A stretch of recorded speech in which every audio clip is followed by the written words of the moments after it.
on it. I'm speaking it into existence.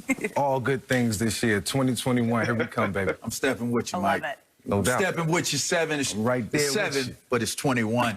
20 was tough, but 20 was good. Yeah. Gave you an opportunity to learn a whole lot. You know, we can make it. Yeah. That's what I came out of 2020 with. Like, you know what?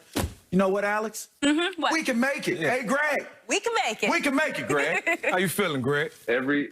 Every year is a new opportunity for progress, and so that's all I'm expecting. Great expectations as always, even as it was for 2020. Like the guy said, it's time for better. Yes. I love it. And look how we're all starting it here, bright and early on Undisputed. So let's get to it and start with some football. Will we finally be able to crown the NFC East winner this Sunday?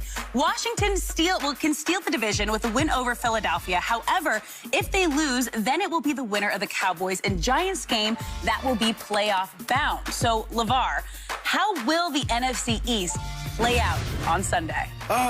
There will be one team that navigates this gauntlet. And I may sound a tad bit biased, 7, but I think it's going to be Washington. Hey, Greg, listen, let me set the stage here, all right? I played in the NFC East. You played in the NFC East. When you look at these matchups, you look at the Eagles versus the Washington football team. If you didn't know this, the Eagles have a superiority complex against the Washington football team. They think they're better, Mike. They always think they're better.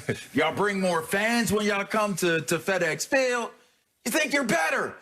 So I look at this and it's like, man, knowing that Alex Smith is going to be back out there, that gives me hope that this Washington team is going to be the king author of this weekend. I think that you got Lancelot and Chase Young, superstar stud.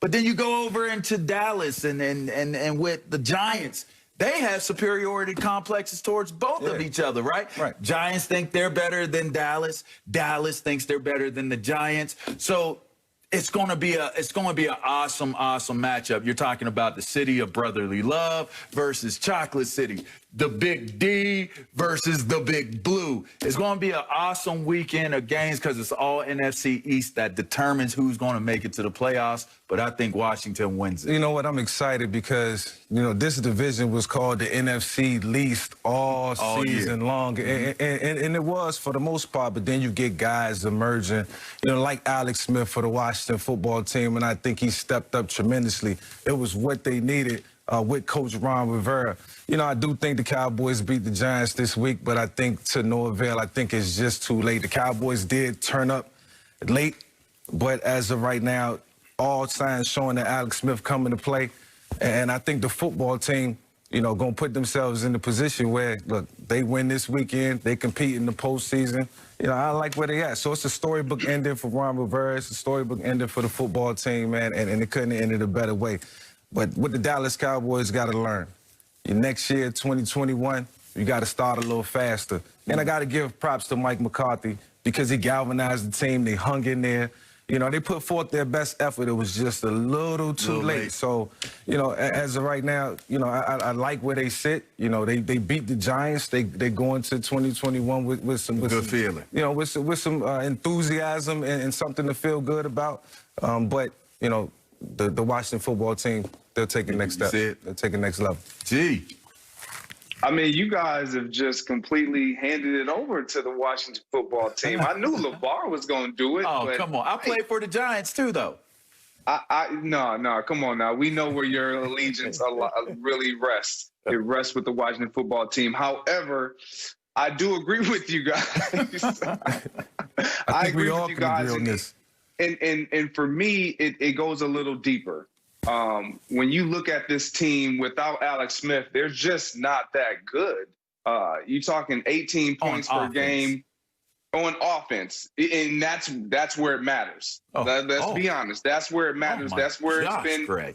That's where it's been most impactful when we look at this team. Alex Smith has this team when he does play at about 26, 27 points per game. And then over 325 yards per game. And without him, they're bottom tier in almost every statistical category. and you just can't win football games like that. And he also brings just a calm. He understands what Ron Rivera is trying to get done. When you look at that position across the league, you have to have stability. And what Alex Smith brings to the Washington football team is just that. Now, the Dallas Cowboys, I believe they do have a chance because, like I said, the Washington football team, they've shown resilience all year, and that's all they have to do is be resilient. Again, one more week and they're in. But if they slip up, the Dallas Cowboys are right there, and I really like this team offensively. They've been doing some things good defensively, but offensively, they've found their rhythm. They've gotten the ball to their playmakers, averaging 36 points a game over their winning streak, their last 3 games, and only allowing 19 points on defense, which has been really good when you look at what they weren't able to do defensively all year long. And Vic, you talked about it. It's been a great job by Mike McCarthy. And far too often we jump on these head coaches as well as players as far as their chemistry and what they're not able to do with so little time in a year one. Like, it's year one and they've been afforded less time with one another in person and on the field. So I think he's done a really good job of really tying the knot to so to speak, to where they have an opportunity that we're talking about them right now. You know what's interesting about Washington and their scenario? When I was there, and even in years past, there's always confusion that seems to deteriorate the season.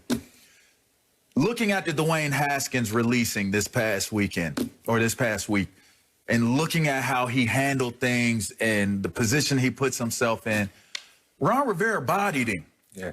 First round draft pick gets bodied. Like, take it on in. Yeah. Turn the book in.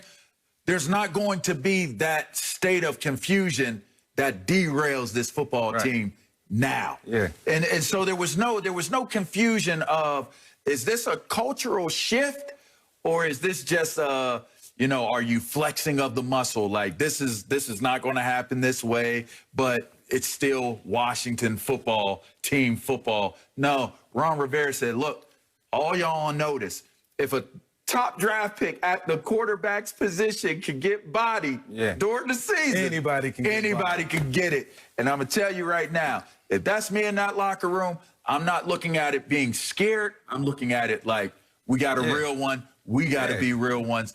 And I think that that's going to be the catalyst for them moving forward. Yeah, you got to accept that. And I think for Ron Rivera, he's a guy who's a genuine leader. And when he walks into the locker room and every word he says, it sounds off throughout that locker room. And, when you got a guy like Alex Smith and Ron Rivera paired together, you get the best of both worlds. You got that total leadership right there at your disposal. So this is what the Washington football team needed. They had a lot of turmoil last year, a lot of turmoil coming into this season.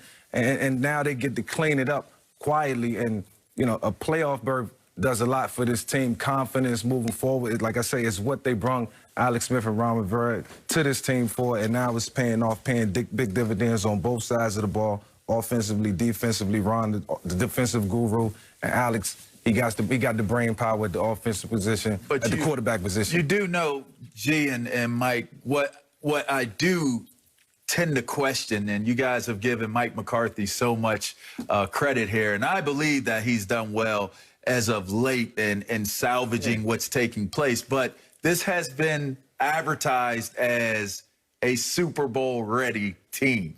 And looking at this Dallas team, if they miss the playoffs because of another team, if they miss them, then now doesn't the conversation to you become, where do you go? How do you justify what took place this season when all of the discussion points were surrounding this Dallas team being a Super Bowl ready team? Yeah, Dallas coming to the season every year is the favorites to win the NFC East and to possibly compete for the Super Bowl.